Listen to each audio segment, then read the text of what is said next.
Have you ever noticed something in your own home that just feels off? Something so small, so insignificant, you almost convince yourself you're imagining it. For me, it was a chair. An old upholstered armchair that sits in the corner of my bedroom. It's been in my family for generations, a silent witness to countless moments. But recently, it started doing something strange.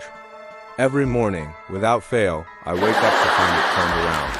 Its back is to the room, and it's facing the wall. Just staring. The first time it happened, I brushed it off. I must have bumped it, or maybe I just remembered it wrong. I turned it back, positioning it to face the center of the room, and went about my day. But the next morning, there it was again, facing the wall. This went on for a week. Every day, the same ritual. I'd wake up, see the chair, feel a little chill run down my spine, and then dutifully turn it back. I tried everything to debunk it. I checked the floorboards for slopes. I made sure the windows were closed tight to prevent any drafts. I even put a small piece of tape on the floor to mark its exact position. The next day, the chair had rotated perfectly on its axis, the tape still marking the spot where its legs should have been. It wasn't sliding, it was turning. I started to get obsessed. What was it looking at? The wall is just plain drywall, painted a boring beige. There's no window, no picture, no hidden door. It's just a wall. I started spending my evenings watching the chair, hoping to catch it in the act. I'd sit on my bed, book in hand, but my eyes would be glued to that corner. Of course, it never moved when I was watching. It just sat there, innocently facing the room, as if it had no secrets. But the moment I'd fall asleep, the mystery would unfold. I started having weird dreams. Faint whispers seemed to echo from that corner of the room.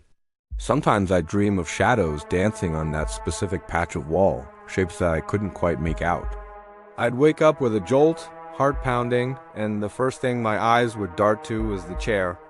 And every single time it would be facing the wall, as if it had just finished watching a private show. I told a friend about it, and they laughed. "It's an old house," they said. "Old houses settle. It's probably just a quirk of the floor." But I knew it was more than that. There was an intention to it. The precision of the turn, the consistency of it happening only at night. It felt like a silent daily message that I couldn't decipher. One night, I decided to try something different. I was tired, a little spooked, and desperate for answers. Instead of turning the chair back around before I went to bed, I left it. I left it facing the wall. I whispered to the empty room, "Okay, you win. What is it?" "What are you looking at?" It felt foolish talking to a piece of furniture, but I didn't know what else to do. That night, I slept more deeply than I had in weeks. There were no strange dreams, no whispers. The room was perfectly silent. When I woke up, a sense of calm had replaced the usual morning anxiety. I looked over at the corner. The chair was still there, facing the wall, exactly as I had left it. But something was different. On the wall, just above where the chair's headrest would be, was a faint, dark smudge. It looked almost like a handprint, but stretched and distorted. It hadn't been there before. I was sure of it. I got out of bed and walked over, my heart starting to thump again. I ran my fingers over the smudge. The wall was cold, colder than the rest of the room. As my fingers touched the spot, I felt a strange vibration, a low hum that seemed to resonate deep in my bones. It wasn't scary, though. It was sad. A deep, profound melancholy seemed to emanate from that spot on the wall. It was then I remembered the stories my grandmother used to tell about this house, about this very room. She said her younger sister, a girl I'd never met, had passed away in this room decades ago. She had been very ill and spent her final days staring at this exact wall, often talking to someone who wasn't there. My grandmother had always said she was just seeing angels. Suddenly, it all clicked into place. The chair wasn't watching the wall, it was keeping someone company. The chair, which had belonged to my great-grandmother, was turning to sit with her daughter, my great-aunt. It was a silent vigil, a nightly ritual of comfort that had been going on right under my nose. The whispers in my dreams, the shadows, maybe they weren't meant to scare me. Maybe they were just echoes of a long-ago conversation. That day, I didn't turn the chair back. I left it facing the wall.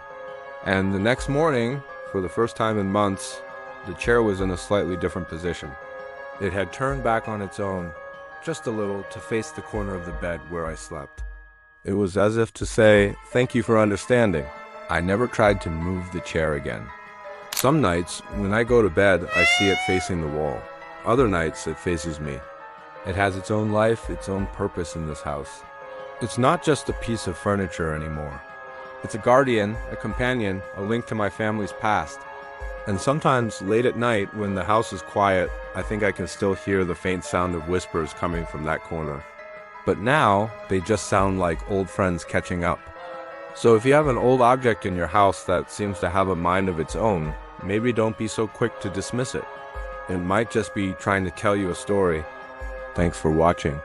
If you have any similar strange experiences, I'd love to read about them in the comments below. Don't forget to like and subscribe for more stories from the quiet corners of our world.